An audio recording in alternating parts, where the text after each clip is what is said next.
নমস্কার দর্শক বন্ধুরা, আমি প্রতিমা কুকিং উইথ প্রতিমা চ্যানেলে তোমাদের সবাইকে আবারও একবার আন্তরিকভাবে সুস্বাগতম। আশা করি বন্ধুরা তোমরা সবাই খুব ভালো আছো, সুস্থ আছো। আমিও তোমাদের মতো ভালো বন্ধু পেয়ে খুব ভালো আছি।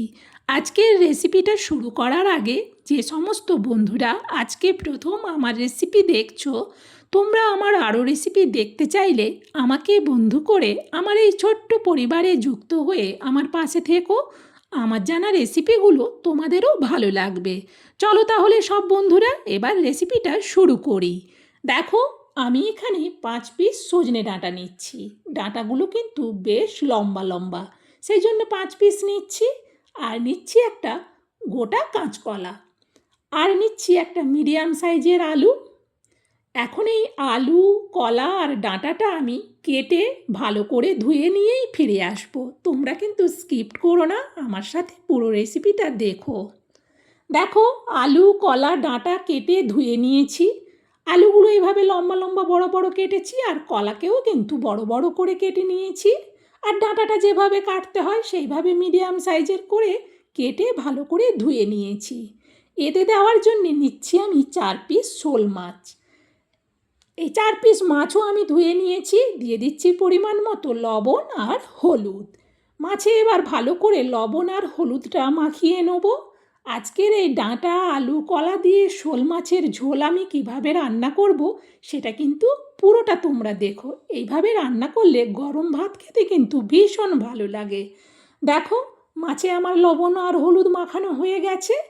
এখন রান্না করার জন্যে রেডি। চলো যাই রান্নাঘরে। গ্যাস জেলে কড়া বসিয়ে দিয়ে কড়াতে দিয়ে দিলাম সরিষার তেল। এবার খুন্তি দিয়ে তেলটাকে কড়ার উপর পর্যন্ত চাড়িয়ে নিচ্ছি। ততক্ষণে কিন্তু তেল ভালো করে বেশ গরম হয়ে যাবে। তেল গরম হওয়ার পর এতে দিয়ে দিচ্ছি অল্প একটুখানি হলুদ। এরপর এতে দিয়ে দেবো 4 পিস মাছ।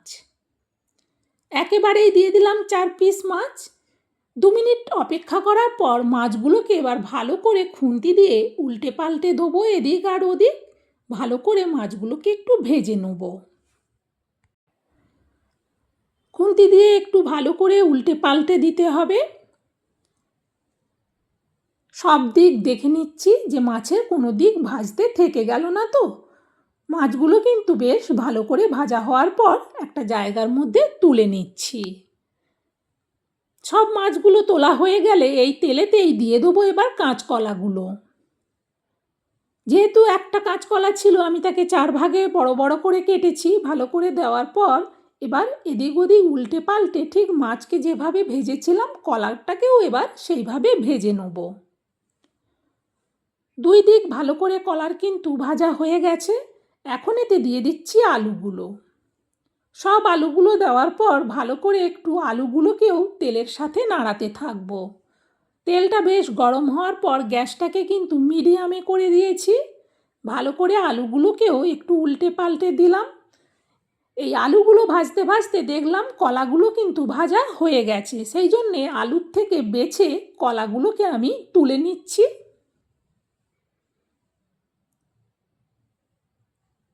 আবারও খুন্তি দিয়ে ভালো করে আলুটাকে একটু উল্টে পাল্টে নাড়াতে থাকবো। দেখো, আলু কিন্তু বেশ ভালো করে ভাজা হয়ে গেছে। আলুগুলোকেও তুলে নিলাম। তেলের মধ্যে দিয়ে দিচ্ছি পরিমাণ মতো লবণ আর অল্প একটু চিনি, আর দিচ্ছি অল্প গোটা জিরে। এবার 2 মিনিট এগুলোকে ভেজে নেব। জিরার থেকে যখন সুন্দর একটা সেন্ট বেরোবে তখন বুঝতে হবে এটা ভাজা হয়ে গেছে। এতে এবার দিয়ে দেবো আমি একটা পেঁয়াজের পেস্ট। পেঁয়াজকে পেস্ট করে দিলে তাহলে কিন্তু তরকারির গ্রেভিটা বেশ সুন্দর হয়। দিয়ে দিচ্ছি পরিমাণ মতো হলুদ, আর দিচ্ছি পরিমাণ মতো লঙ্কার গুঁড়ো। হলুদ লঙ্কার গুঁড়ো দেওয়ার পর আবারও খুন্তি দিয়ে সব কিছুকে নাড়াতে থাকবো। বেশ ভালো করে ভাজার পর এতে দিয়ে দিচ্ছি অল্প একটুখানি বড়ি। বড়িগুলোকে আমি গোটা ছিল একটু ভেঙে দিলাম। ভেঙে এই মশলার সাথে একসাথে বড়িটাকেও ভেজে দিলাম। এখন এতে দিয়ে দেবো ডাঁটাগুলো। সব ডাঁটাগুলো দেওয়ার পর মশলার সাথে ডাঁটাগুলোকেও এবার নাড়াতে থাকবো খুন্তি দিয়ে। মশলাটাও ভাজা হবে, সেই সাথে ডাঁটাটাও ভাজা হবে। এরকম প্রায় মিনিট 2-2.5 মতো আমি ভাজলাম। দেখো ডাঁটার কালারটা কিন্তু বেশ চেঞ্জ হওয়ার পর মাঝখানে একটু জায়গা করে নিচ্ছি, ওই ফাঁকা জায়গাটা দিয়ে দিচ্ছি একটা গোটা টমেটো পেস্ট। এবার 2 মিনিট একটু ভালো করে টমেটোটাকে ওই মিডিলে নাড়াতে থাকবো। তারপর খুন্তি দিয়ে পুরো ডাঁটার সাথে টমেটো পেস্ট শুদ্ধ সবগুলোকে মিশিয়ে আরও ভালো করে একটু কষিয়ে নিতে হবে। একটা তরকারি দিয়ে ভাত খেতে গেলে একটু ভালো করে রান্না করলেই হবে। দিয়ে দিচ্ছি এতে আলু আর কলাগুলো। এবার আলু কলা ডাঁটাকে ভালো করে একটু কষিয়ে নেব। দেখো সুন্দর করে কিন্তু আলু ডাঁটা কলা সব কিছু কষানো হয়ে গেছে, টমেটোর জলটা পুরো শুকিয়ে গেছে। এখন এতে দিয়ে দেবো এক্সট্রা জল।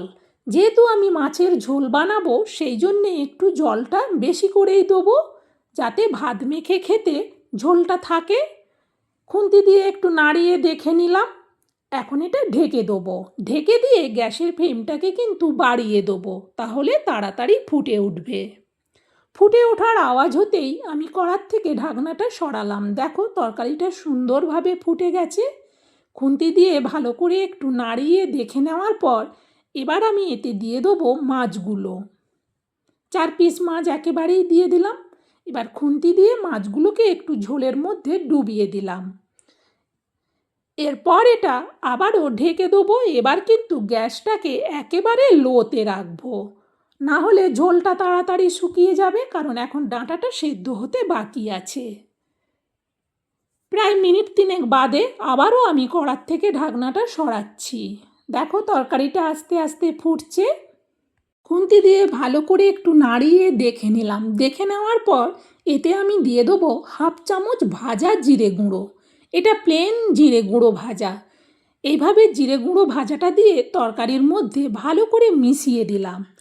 তরকারিটা কিন্তু এখন আমার পুরো রেডি।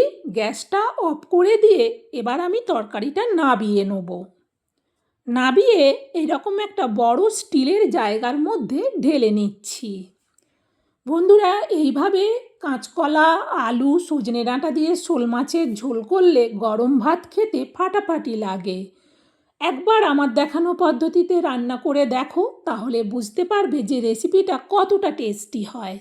বন্ধুরা আমার এই রেসিপিটা বানানোটা তোমাদের কেমন লাগলো সেটা অবশ্যই কমেন্টে জানিও। ভালো লাগলে একটা লাইক দিও আর রেসিপিটা শেয়ার করে দিও, যাতে এইভাবে যারা কখনো খায়নি তারা একদিন বানিয়ে খায়। আজকের মতো রেসিপি শেষ। আবার অন্য দিনও তোমাদের সাথে দেখা হবে। তোমরা সবাই ভালো থেকো, সুস্থ থেকো। টাটা বন্ধুরা।